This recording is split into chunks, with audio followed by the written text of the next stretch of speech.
प्रतीक्षा चतुर्वेदी। और यार देखो, आपको अभी तक पता चल चुका है कि कॉमेड के की जो चॉइस फिलिंग है उसकी डेट एक्सटेंड हो गई है। ये वीडियो इस बारे में नहीं है, ये वीडियो इस बारे में है कि उसके बाद क्या करना है। चलो, अगर अभी तक चॉइस फिलिंग नहीं करी है तो कैसे करना है वो भी बताऊंगी, कौन से कॉलेज कौन सी ब्रांच कहाँ पुट करनी, सारी बातें करेंगे। उसके साथ साथ नए रूल्स रेगुलेशन जिसके बारे में आपको पता होना बहुत ज्यादा जरूरी है, क्या प्रोसेस है पेमेंट वगैरह का, कैसे करना होता है, जो भी अलॉटमेंट के बाद का पूरा प्रोसेस है वो भी तो पता होना जरूरी है। वहां पे गड़बड़ करोगे बिना मतलब के पैसे गवा दोगे, इसलिए वीडियो को एंड तक देखना। चैनल को सब्सक्राइब नहीं किया तो चैनल को सब्सक्राइब कर लेना, क्योंकि इसी वीडियो में चॉइस फिलिंग, जो भी आपके रूल्स रेगुलेशन है, रिफंड पॉलिसी क्या है, सारी बातें करने वाले हैं। ऑलराइट, चलो शुरू करते हैं। सबसे पहले जो सबसे बेसिक डिटेल है, अभी तक 16 तक की थी, अब 24 जुलाई तक की आपकी चॉइस फिलिंग हो गई है। और अप्रोक्सीमेट अंदाजा लगाएं तो 28-29 तारीख तक आपका राउंड 1 का अलॉटमेंट भी जो है वो आ जाएगा। फिर आपको पता चल जाएगा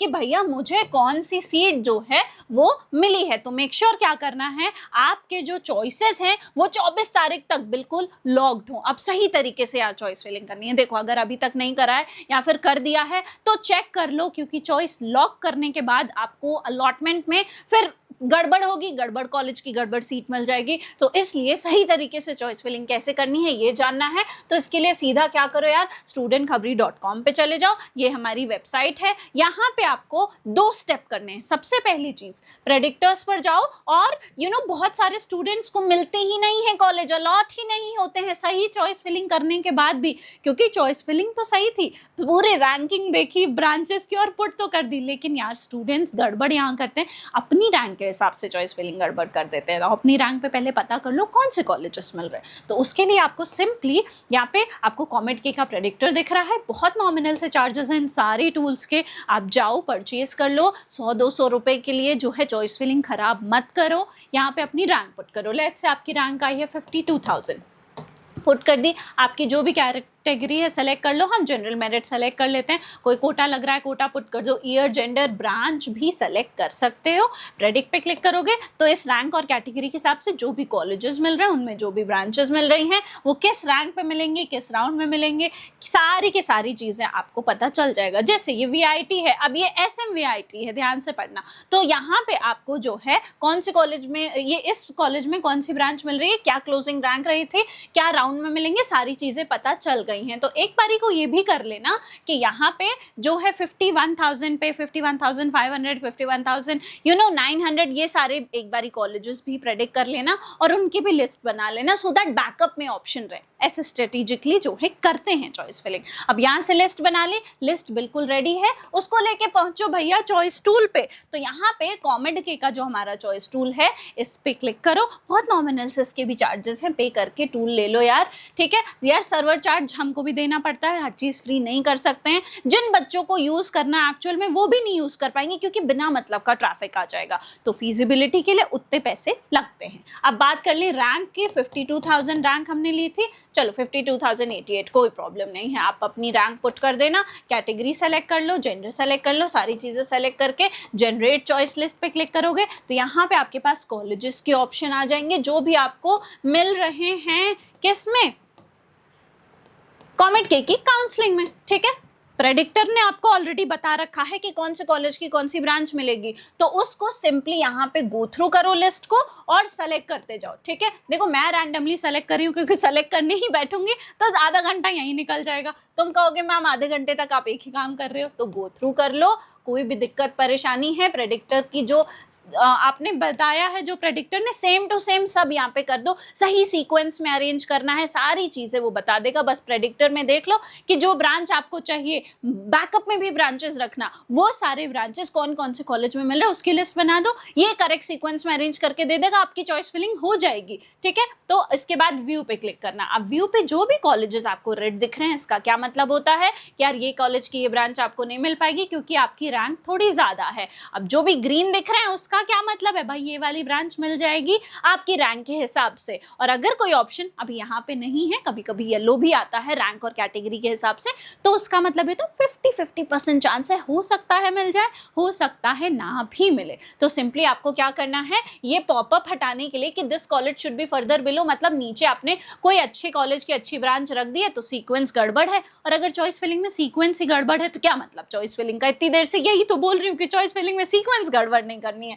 तो ऑटोमेटिक सॉर्ट पे क्लिक कर दो। अब ये पूरी जो लिस्ट है वो अरेंज हो गई है रैंकिंग के हिसाब से, करेक्ट ऑर्डर आपका बन गया है, बन गई आपकी प्रेफरेंस लिस्ट। जाओ चॉइस फिलिंग कर लो, ऐसे ही जो है इसको as it is copy paste कर देना, हो गई आपकी चॉइस फिलिंग।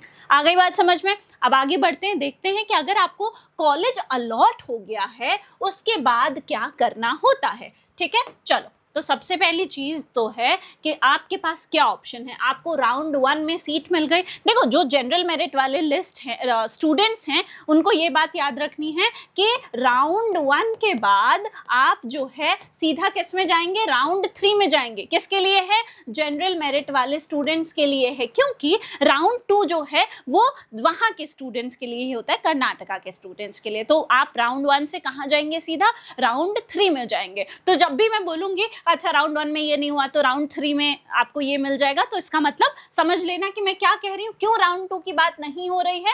क्योंकि जनरल मेरिट वाले जो भी स्टूडेंट्स हैं उनको डायरेक्ट मिलेगा किसमें? राउंड 3 में अब मौका। ठीक है, तो चलो, आपके पास क्या ऑप्शन होगा? पहला, जो आपको सीट मिली है आप उसको एक्सेप्ट और फ्रीज कर रहे हो, मतलब अरे मैंने जो चॉइस फिलिंग करी थी, जो सबसे ऊपर वाली ब्रांच है, या मुझे जो ब्रांच मिली है मैं उससे सेटिस्फाइड हूँ, मुझे ये कॉलेज की यही ब्रांच चाहिए, I am perfectly fine with it. तो आपको क्या करना है? उसको एक्सेप्ट करना है या फिर फ्रीज करना है, और उसके बाद कॉलेज एक्सेप्टेंस का जो फीस होती है वो पे करो, जाओ एडमिशन ले लो, डॉक्यूमेंट वगैरह दो, आपका काम खत्म, आप हो गए काउंसलिंग से बाहर। अब आपके पास दूसरा ऑप्शन होता है कि accept and upgrade. Accept and upgrade जब करोगे, क्योंकि ध्यान से देखो एक रिजेक्ट एंड अपग्रेड का भी ऑप्शन है। एक्सेप्ट एंड अपग्रेड जब करोगे तो इसका मतलब ये होता है कि मुझे जो सीट अभी मिली है वो मुझे चाहिए, अगर कोई दूसरी नहीं मिली तो। अपग्रेड का मतलब क्या है? आपने लेट्स से जो चॉइस फिलिंग करी है इसमें आपको ये वाली मिली है, तो अपग्रेड करोगे तो इसके ऊपर जो बेटर चांसेस हैं, जो बेटर अगर ब्रांचेस हैं तो उनमें से कोई अच्छी ब्रांच मिल सकती है। मतलब मुझे बेटर अभी ब्रांच चाहिए, तो उस केस में आप अपनी सीट रखते हुए अपग्रेड कर रहे हो। कहने का क्या मतलब है कि अगर अपग्रेड में कुछ बेटर नहीं भी मिला, ठीक है, तो आपके पास अपनी वाली सीट जो है वो अच्छी है, वो आप ले लोगे, लेकिन ट्राई करना चाहते हो बेटर मिलेगा कि नहीं मिलेगा। चलो, थर्ड ऑप्शन क्या है? Reject and upgrade. मतलब कि अभी जो सीट मिली है मैं उससे बिल्कुल सेटिस्फाइड नहीं हूँ, चाहिए ही नहीं मुझे, लेकिन जो मैंने चॉइस फिलिंग करी है उसमें ऊपर की अगर कोई सीट मिल जाती है तो I will be okay with that. तो मुझे अपग्रेड तो करना है, लेकिन अपनी अभी वाली सीट बिल्कुल भी नहीं चाहिए, उसको मैं रिजेक्ट कर रहा हूँ। और लास्ट में ऑप्शन है रिजेक्ट एंड विड्रॉ, कि अभी जो सीट मिली है वो तो बिल्कुल भी नहीं चाहिए और मुझे काउंसलिंग में भी पार्टिसिपेट नहीं करना है, भैया I am out of counselling. तो ये आपके पास 4 ऑप्शंस हैं। अब आपको जो अलॉट हुआ है उसके हिसाब से डिपेंड करेगा कि आपको क्या जो है ऑप्शन देखना है। ठीक है, जो अलॉट होगा उसके बाद देखना है ये। अब एक्सेप्ट करने के बाद जान लो कि एक्सेप्ट में मैंने आपको बताया आपको टोटल फीस जो है वो पे करनी है, रिपोर्टिंग करनी होगी आपको, और नेक्स्ट राउंड में, अब तो जब रिपोर्टिंग कर रहे हैं, कॉलेज में एडमिशन ले रहे हैं, तो नेक्स्ट राउंड में तो पार्टिसिपेट वैसे भी नहीं करना है। लेकिन अगर आप एक्सेप्ट एंड अपग्रेड करते हो तो उस केस में फीस क्या पे करनी है? बिल्कुल करनी है। फिजिकल रिपोर्टिंग आपको नहीं करनी है क्योंकि आपने अपग्रेड के लिए ऑप्ट किया है, तो आपको अभी वाले कॉलेज से बेटर कॉलेज की चाह है, तो अभी मुझे अपग्रेड में देखना है कि कौन सा कॉलेज मिलेगा, कौन सा नहीं मिलेगा। अब जब अपग्रेड का रिजल्ट आएगा तब मैं देखूंगा कि मुझे रिपोर्टिंग करनी है या नहीं करनी है। तो अभी जो है रिपोर्टिंग वो नहीं करनी है। और नेक्स्ट राउंड के लिए क्या आप एलिजिबल हैं? बिल्कुल आप एलिजिबल हैं, लेकिन आप अगर जनरल मेरिट वाले स्टूडेंट हैं तो कहाँ से? राउंड 1 से सीधा कहाँ जाएंगे?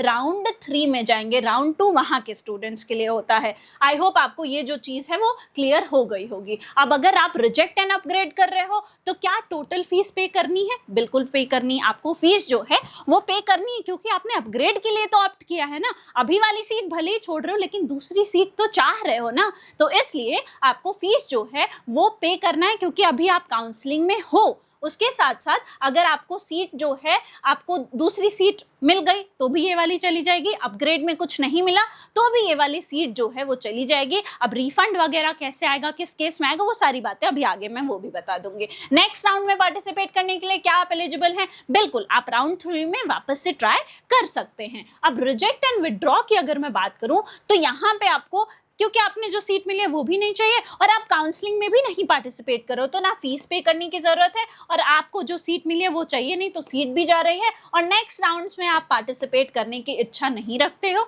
इसीलिए आप जो है इसको विड्रॉ कर रहे हो। ऑलराइट, चलो अब आगे बढ़ते हैं। एडिटिंग की अगर मैं बात करूं, देखो you are allowed to edit, reorder and change the preference after the mock allotment and during round 3।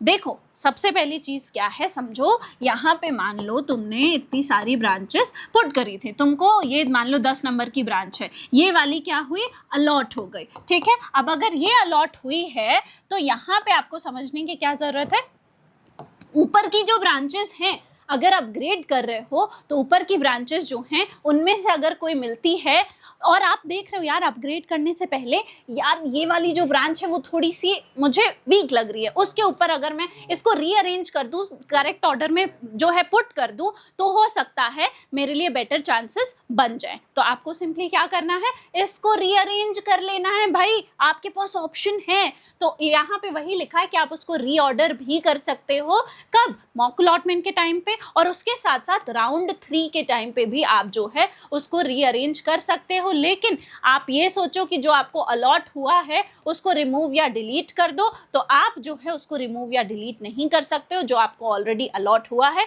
उसको अपनी लिस्ट में रखना ही पड़ेगा, भाई वो अलॉट हो चुका है आपके नाम पे वो सीट जो है वो दे दी गई है आपको, अब आपके ऊपर है आप उस पर क्या एक्शन ले रहे हो, उसको ही रिमूव कर दोगे क्या, ये तो पॉसिबल नहीं है ना। लेकिन आपके पास ऊपर की ब्रांचेस को रीअरेंज करने का ऑप्शन है, आपके पास रीऑर्डर करने का जो है ऑप्शन है। तो आपको क्या करना चाहिए, राउंड 1 में आपके पास क्या लिमिट है, क्या चीजें करनी चाहिए वो भी देख लेते हैं। अगर आप एक्सेप्ट एंड अपग्रेड कर रहे हो तो इसका मतलब क्या है, राउंड 3 में आप सिर्फ चूज कर सकते हो फ्रीज और अपग्रेड के लिए। देखो समझना मैं क्या कह रही हूँ, आपने यहाँ पे क्या किया, एक्सेप्ट कर रहे हो लेकिन अपग्रेड का ऑप्शन चूज किया कि सीट जो अभी मिली है वो भी चलेगी लेकिन अपग्रेड करना चाहता हूँ। तो राउंड 3 में आपके पास क्या ऑप्शन है कि आपको जो भी मिला राउंड 3 में, ठीक है, वहां पे आप अपग्रेड के बाद आप राउंड 3 में पार्टिसिपेट किया, आपको जो भी मिला उसको या तो आप फ्रीज कर सकते हो या तो अपग्रेड भी कर सकते हो। राउंड 3 में भी आपके पास ऑप्शन है। और अगर आप रिजेक्ट और अपग्रेड कर रहे हो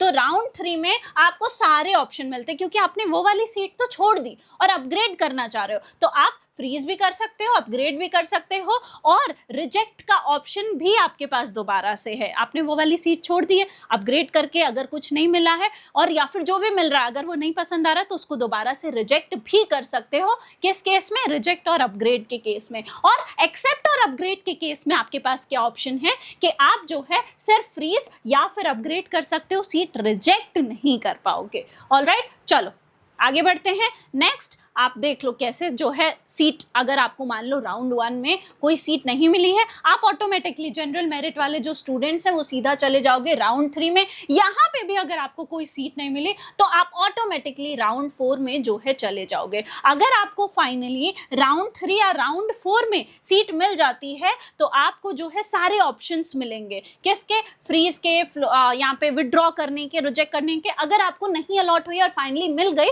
तो आपको सारे ऑप्शंस जो हैं वो मिलते हैं, तो आप अपने हिसाब से चूज जो है कर सकते हो। तो ये सारे ऑप्शन है। आई होप फ्रीज फ्लोट के साथ मतलब किस राउंड में क्या हो रहा है ये सारी चीजें समझ आ गई हैं आपको। अब समझ लो एक चीज क्या है कि आपके पास क्या क्या पेमेंट के ऑप्शंस हैं। देखो नेट बैंकिंग सबसे अच्छा ऑप्शन है, ये कर लो। डेबिट कार्ड है, क्रेडिट कार्ड है, ये कहो स्कैनर मिलेगा, यूपीआई होगा, कैश पेमेंट कर सकते हो, कोई भी ऑप्शन नहीं है। तो ये सारे जो ऑप्शन हैं, कैश है, चेक है, एनईएफटी, आरटीजीएस, ये सब आप नहीं कर सकते हो। तो मेक श्योर क्या करना है कि आप ये वाले ऑप्शन, चाहे मम्मी पापा का है, नेट बैंकिंग भाई बहन का है, आप उसके थ्रू ही करना। और ये भी याद रखो कि कुछ जो है थोड़ा सा सर्विस चार्ज भी लगता है, तो उसको ध्यान में भी रखना। पैसे जब अकाउंट में या फिर कहीं से भी कट रहे हैं नेट बैंकिंग के थ्रू जो है, तो आपको वो भी याद रखना है कि टैक्सेस भी जो है वो भी कटेंगे। अब फुल रिफंड किसको मिलेगा, देखो एकदम जनरल बिल्कुल समझा देती हूँ कि जो भी स्टूडेंट्स, अगर मान लो आप विड्रॉ कर रहे हो, 2000 रुपये कटेंगे पहले राउंड में या थर्ड राउंड में।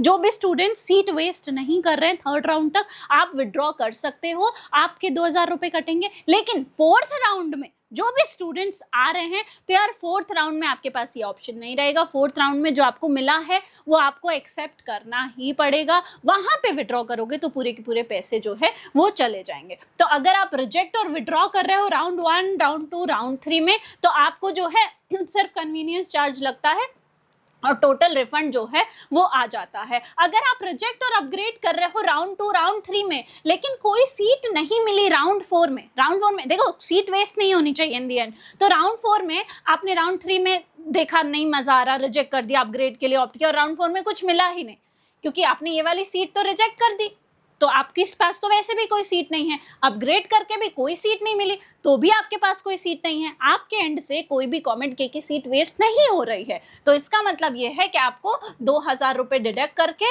और उसके बाद रिफंड आ जाएगा और आपके पास एग्जिट का भी ऑप्शन होता है। तो अगर आपने राउंड 3 में ही एग्जिट का ऑप्शन चूज कर लिया कि भैया नहीं चाहिए मुझे, नहीं हो पा रहा है, नहीं मिल पाएगा, तो आपने क्या किया, कैंसलेशन पीरियड रहते रहते एग्जिट का ऑप्शन चूज कर लिया, कोई सीट वेस्ट नहीं की, तो भी आपको फुल रिफंड आ जाएगा। लेकिन राउंड 4 में जो है आपको रिटर्न नहीं मिलेगा। अगर आपको सीट अलॉट हो गई है राउंड 4 में, तो एक्सेप्ट एंड फ्रीज जो है वो आपको करना ही पड़ेगा, क्योंकि फिर सीट वेस्ट हो जाती है ना। और अगर यहाँ पे आपने नहीं किया तो रिफंड भी जो है वो नहीं आएगा राउंड 4 में। और अगर आप पे करके ज्वाइन नहीं करोगे तो 5 टाइम्स टोटल फी का जो है अमाउंट वो देना पड़ेगा। ये कॉमेडके का एक मैंडेटरी जो है वो होता है। तो इसलिए आपको अपने ऑप्शंस बहुत ही केयरफुली इवैल्यूएट करने हैं, सही तरीके से चॉइस फिलिंग करनी है, सो दैट पैसे भी वेस्ट ना हो। I hope you like this video. For more such videos, keep watching our channel. And do not forget to like, share and subscribe.